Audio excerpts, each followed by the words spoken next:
Sino nga ba ang tunay na naghahanap ng mananamba? Ang anak ba na si Jesucristo o si banal na Ama, Diyos sa langit? Dito natin malalaman ang katotohanan kung sino nga ba ang naghahanap ng mananamba upang sambahin siya.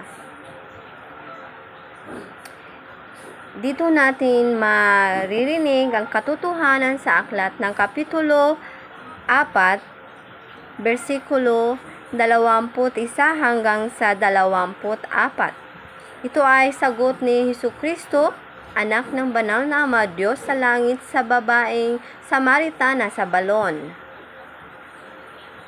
Sinabi niya, tinugon siya ni Jesus, maniwala ka sa aking ginang, dumarating na ang panahon na sasambahin ninyo ang Ama hindi lamang sa bundok na ito o sa Jerusalem.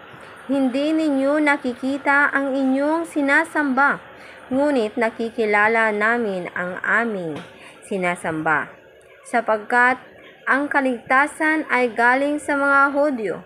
Ngunit dumarating na ang panahon, ngayon na nga, na ang mga tunay na sumasamba sa Ama ay sasamba sa Kanya sa Espiritu at sa katotohanan, sapagkat ito ang hinahanap ng Ama sa mga sumasamba sa Kanya.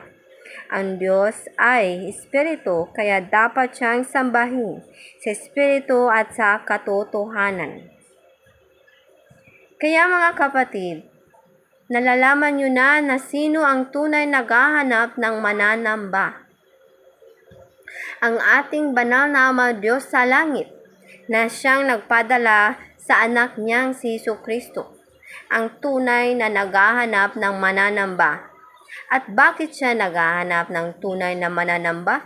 Sapagkat siya ang nag-iisang tunay na Diyos natin sa langit, na siyang may lalang sa ating lahat.